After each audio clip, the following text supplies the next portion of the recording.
ഐസറിന് വേണ്ടി പ്രിപ്പയർ ചെയ്യുന്ന പല കുട്ടികളും നീറ്റിന് വേണ്ടി റിപ്പീറ്റ് ചെയ്യുന്ന കുട്ടികളും അതുപോലെ തന്നെ ലോങ് ടേം ബാച്ചിൽ എവിടെയെങ്കിലും നീറ്റ് ഓറിയന്റഡ് ആയിട്ടുള്ള ക്ലാസ്സുകളിലൊക്കെ ചേർന്ന കുട്ടികളാണ്. അപ്പം പല കുട്ടികളും നമ്മുടെ ക്രാഷ് കോഴ്സിലൊക്കെ ഓൾറെഡി ഇതുപോലെയുള്ള ആളുകൾ ചേർന്നിട്ടുണ്ട്.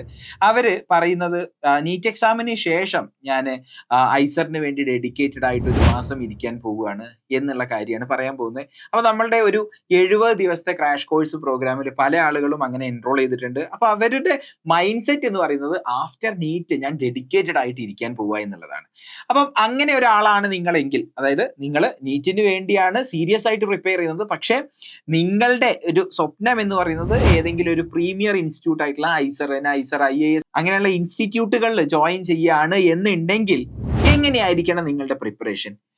നിങ്ങൾ ഒരു നീറ്റ് ആസ്പിരന്റ് ആയിരുന്നു, നീറ്റ് റിപ്പീറ്റർ ആയിരുന്നു എന്നുണ്ടെങ്കിൽ നിങ്ങളുടെ കയ്യിൽ ഓൾറെഡി ബയോളജി, കെമിസ്ട്രി, ഫിസിക്സ് ഉണ്ട് അല്ലേ? കുറച്ച് മാത്തമാറ്റിക്സും കൂടെ ആൻഡ് ഫിസിക്സ്, കെമിസ്ട്രി, ബയോളജിയിലെ കുറച്ച് കോൺസെപ്ഷ്യൽ ആയിട്ടുള്ള ക്വസ്റ്റ്യൻസ് ഉണ്ട്. അപ്പൊ അതുപോലെയുള്ള പാറ്റേൺ ഓഫ് ക്വസ്റ്റ്യൻസ്, ഐസറിന്റെ മോഡൽ ക്വസ്റ്റ്യൻസ് നിങ്ങൾ ചെയ്യേണ്ടതുണ്ട്. നിങ്ങൾക്ക് റൈറ്റ് ആയിട്ടുള്ള മെന്റർഷിപ്പ് നിങ്ങൾക്ക് കിട്ടേണ്ടതുണ്ട്. കാരണം വളരെ കുറച്ച് സമയമേ ഉള്ളൂ. നമുക്ക് ഒരിക്കലും ഇനി മിസ്റ്റേക്ക് അഫോർഡ് ചെയ്യാൻ പറ്റാത്തൊരു സമയത്താണുള്ളത്. ആൻഡ് റെഗുലർ ആയിട്ട് നിങ്ങൾ ടെസ്റ്റ് എടുക്കേണ്ടതുണ്ട്. ആൻഡ് നമ്മളുടെ ഒരു സ്ട്രക്ചേർഡ് പ്ലാനിലൂടെ നിങ്ങൾ പോവേണ്ടതുണ്ട്.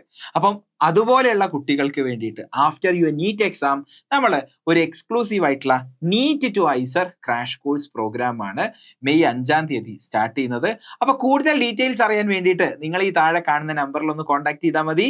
So see you there in the crash course and thanks for watching.